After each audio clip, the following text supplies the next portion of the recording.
सहारनपुर के करीब मोरोमाड़ी में मौजूद है, जहां सुबह आज चाचर कबीले में झगड़ा हुआ है, जिस वजह से एक कबीले के 4 नौजवान और एक मासूम बच्ची 8-10 साल की ज़ख्मी है। आइए इनके वर्षा से बात करते हैं कि असल हकीकत क्या है और किस वजह से इतना मसला हुआ है और खून खराबी हुई है। आइए इन लोगों से बात करते हैं। हुआ है जैसे असां तो निकिता गांव खां निकिरण लाइ 3 ॼणा, हिकु सोट हिकु मुंहिंजो भाउ हुयो, त असां गांव कयूं पिया त बसि गांव कंदे ई बसि असां मथां 7-8 ॼणा हुया, बसि असां कुटणु शुरू कयूं। हेॾे छकण आया हुतां, उन जे करे असांखे धक ॾाढा आहियूं। वरी असांखे उते बेहोश करे वरी हेॾे असांजे घर जा आया। घर असांजो केरु ई न हुयो। कितने लोग थे वो? उहे तक़रीबन 8-10 थींदा। तो असल में पहले तकरार है, ये आज ही शुरू हुआ है? न पहिरियों हुयो तकरार। तो वो मसला हल नहीं हुआ? वो हल थी वियो मसइलो, उहो हल थी वियो मसइलो। दवायूं घुरिजी आयूं, FRN में जेके नाला उन्हनि जा उहे केस जेका उहे सभु ड्राफ्ट थी विया। त वरी हाणे ॿेरां वरी उहे उछानी। पुलिस ने क्या इक़दाम लिए हैं? पुलिस जे बसि ॿेरां ॿेरा विया नी, हाणे FRN उन्हनि जे मथां कराईंदा। आज 5 लोग जख्मी हैं, एक मासूम बच्ची भी उनमें शामिल है। ये किस वजह से? साईं सुबह जो 7:30 टाइम थियो हुयो। छोकिरा खे गाह ते वेंदा नी, माल जो गाह कंदा नी। उते 8-10 माण्हू हुया जेके माना रठनि कुआड़नि सां लिकियल हुया। उन्हनि खे हलाक करे उन्हनि खे ज़ख़्मी कयूं, उन्हनि खे बेहोश करे वरी असांजा घर आया। त असां घर त कोन हूंदा आहियूं, कमकार वारा माण्हू कमु कयूं वेंदा आहियूं। उते असां मुंहिंजो हिकिड़ो ॿ सोट हुया, उहे पिया खट सम्झी। उहो जीअं पिया त उनखे हिकिड़े खे त मथे वारी कुआड़ी ॾिनो, उहो बि ज़ख़्मी आहे, नाज़ुक हालत। उनखे बि खणी विया नी, ॿिए खे बि वञा उनखे बि गेले करे घर वञी कुटियूं, उनखे बि नाज़ुक हालत आहे, खणी विया अस्पताल। इहो असल में कारोबार जो सिस्टम हुयो। तक़रीबन 3 साल खनि थिया त इहो मसइलो हल बि थी वियो हुयो। पोइ बि माना हिन जो 6 महीने 2 महीने 3 महीने नाजादी हिकिड़ी मतिलबु माना नाजादी विढ़णु नाजादी करणु हर शइ उन्हनि जो माना ईअं तकरार हलंदो रहंदो हुयो। ॿियो FR कराई आहे, माना NC कटाई। अॻ में बि माना घर खे असांखे बंदि करे ॿाहिरों ॿाहिरि नियो पलाल को माल जो पियो हुयो, उहा बि NC असांजी कटियल नापरकोट थाणे ते। वो भी चौथे वो खैर आने मना झगड़े के टारण। तो इस NC के दरमियान पुलिस ने आज तक कोई गिरफ्तारी नहीं की? गिरफ्तार सही असां चयो हाणे गिरफ्तारी उनजा नाला कोन ना चयो बाबा कहीं चंगल मुड़सन चयो बाबा ठीक आहे, जेके थियो तो थी अची मेड़ खणी घर आया, कुरान ॿार खणी आया। असां चयो बाबा जेको थियो तो थियो, अॻिते ला बस सुधरी हलो। वरी भी माना उनको बावजूद भी अची वड़े वारी। DIG लाड़काना से क्या कहेंगे आप? DIG लाड़काना के असां इहा अपील आहे त असांखे इंसाफ़ ॾिनो वञे ऐं कुझु असांजी मदद करे। असां उनखे इहा अपील कयूं था। न त हाणे ज़ाहिरी ॻाल्हि आहे, जेकर हाणे 2 माण्हू असांजा ज़ख़्मी अलाह उन्हनि खे ख़ैर करे, जे न त पोइ हाणे अॻिते वरी कदम जो उन्हनि खयो आहे त असां बि खणी सघूं था। ये सुबह से बड़ा एक सानिया वाक़या है, ये क्यों ऐसा तकरार हो रहा है? इसके लिए मसले का कोई हल अभी तक क्यों नहीं निकाला गया? बस हल इन जे करे नथो निकिरे। कुझु वॾा बि असांजा ख़ामोश आहिनि या ॿियो कुझु आहे, कुझु विढ़नि था त वॾा धते करनि था बाबा ठीकु आहे, नंढा जोरी विढ़ंदा। सुबुह ताईं छोकिरा 2-3 गाह करणु विया हुआ, उते माना वठी विया उन्हनि खे। उन्हनि खे कुटे करे वरी 2 ॿिया पिया हुया, उन्हनि जे मथां कुआड़नि जा वार लठियुनि जा वार, घर वञी गेले कुटणु हेॾे होॾे करणु, वरी कम ई करे छॾियो।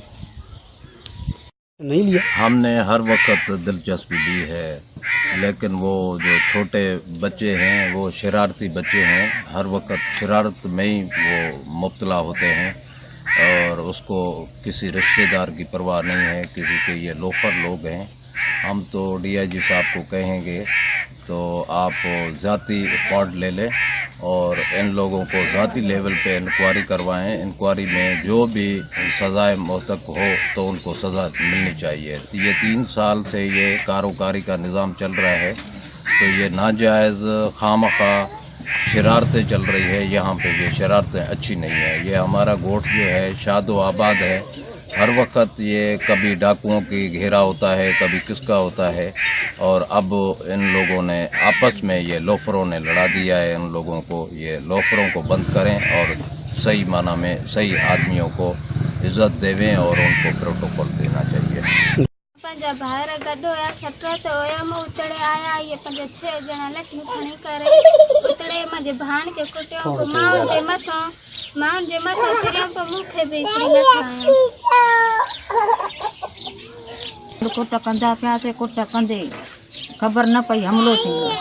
6 पुट रजा 7 गुरु जो ये सटई माण्हू चिंबड़िया ॿार खे असां ॿारनि मथां किरियासीं त हिन रुबीना बरोचाणी बीठी आहे उन मूंखे खयूं बेहोशी मूंखे सटिया मूंखे धक अथनि ॾाढा सुठी आङुर में गॾु अथनि हुर न वया नीर धक मूंखे नीर हया इहो वधीक तव्हां सरकार मां पियो जेका अदालत असांजी ॾिसो ॿुधो वधीक तव्हां करें जो मसलो करें जेको आहे त माना इहो सरदार ख़ैरु कयो वरी सरदार ख़ैरु कयो वरी पोइ विड़िया जेको आहे सरदार ॿ लख चटी रखी आहे इमदाद अली पोइ बि यको विड़ंदा अचनि था अॻे बि असांजा ॿ मुड़ुस माना जेको मुलवस आहे जेको आहे माना मारिया हुआ जेके त माल बि खयो आहे उन बावजूद बि अॼु बि वरी जेको आहे नाई जाइदी करे छोकिरा विया सट ते उते जेको आहे त माना हिनखे धक हया अथनि गीह माना कुटियो अथनि वरी हिक हिक घर खां कुटे गीह करे वरी घर गीह कुटियो अथनि हुते मार कुट कई अथनि सट ते विया नी बे खाता असांजा रतुआ करे सटिया अथनि मारे सटिया जई खन के धक अॻे बि मुड़ुस नहीं मारिया जेको आहे त अॻे बि असांजा मुड़ुस पेट में पियो अथनि ईअं मारे छॾियऊं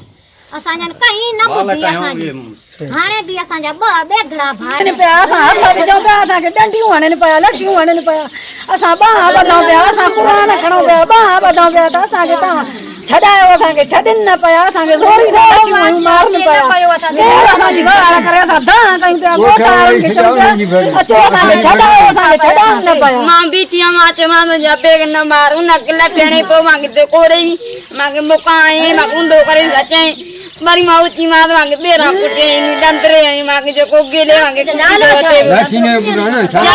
पुटो डंदरो मूंखे सॼा गोर में गेले पुटे पियो मुकनि सां कारी जी तूं तोखे मां चढ़ी दुम तव्हांजे घरनि खे बायूं ॾींदासीं तव्हांखे बचो करे मारींदासीं तव्हांखे छॾींदासीं घर में जेको असां बाल ग़रीब वेठा आयासीं गीले असांखे कुटियूं दाग जेका सभु असांजा लाथा न करनि पिया त ॻोठार सभु बीठा त छॾाइनि असां न पिया मदद न करनि पिया असांखे छॾे ॾिनि पिया तकिनि पिया असां हथ ई न विझाए असां कुकड़ियूं कयोसीं झंगल होॾे भॼी वियासीं असांखे लता हणनि पिया असांखे गारियूं ॾिनि पिया या कारियूं वठी ॾियो हेॾे हेॾे भरियूं वठी ॾियो असां तकियूं पिया त हाणे छॾे न ख़्यालु करे न पंहिंजा असांखे नंढा वॾा दसनि पिया नंढा वॾा गीली था अचनि पिया चंबा हणंदा अचनि पिया पूजा कंदा अचनि पिया आया असां मां क़ुर लाइ ॾिसां मां मां चवंदा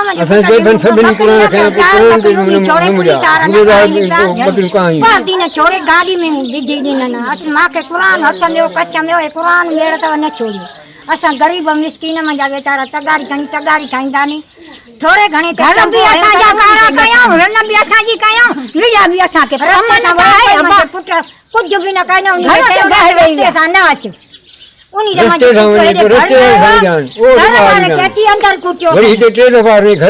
घर में आया उन्हीं के छड़े वरी ॿियो हमलो करे असां ज़ाइफ़नि खे कुटियो था गरीब खे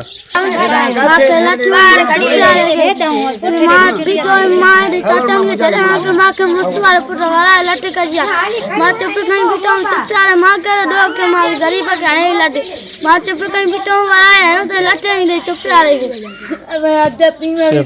में कुटी जासी ने भी पुटरो हुन जो भी शाल जो पोटरो है सरू जो भी पुटरो वडा डंडा खणी आयो असा कुरान शरीफ लाए दिसायासे न भी असा को जोर कुटियो त आई जो पुलिस आई माल छोड़े असा कुरान दिसायासे न पुलिस जो मारे छोकरे छो इतड़ा छे असा जो हुंदा असा जी न बुदा मजा बाज चार कन होया न बकरन जा काए वयसे सुबह काए मारे वया ना पे गलत आईता मज बाजे के ना पे आपने इन लोगों की बातें सुनी। इन लोगों का ये कहना है कि यहाँ पे जो छिछोराई हो रही है लफड़ाई की वजह से ये तकरार बढ़ गया है कारोकारी की वजह से। डीआईजी लाड़काना को आईजी सिंध को चाहिए कि इस मसले पे स्पेशल नोटिस लिया जाए ताकि और खून रेजी ना हो सके। अगर खून रेजी हुई तो काफ़ी नुकसान होगा। कैमरामैन टीम के साथ सिंगार अली, राज टीवी न्यूज़, करमपुर।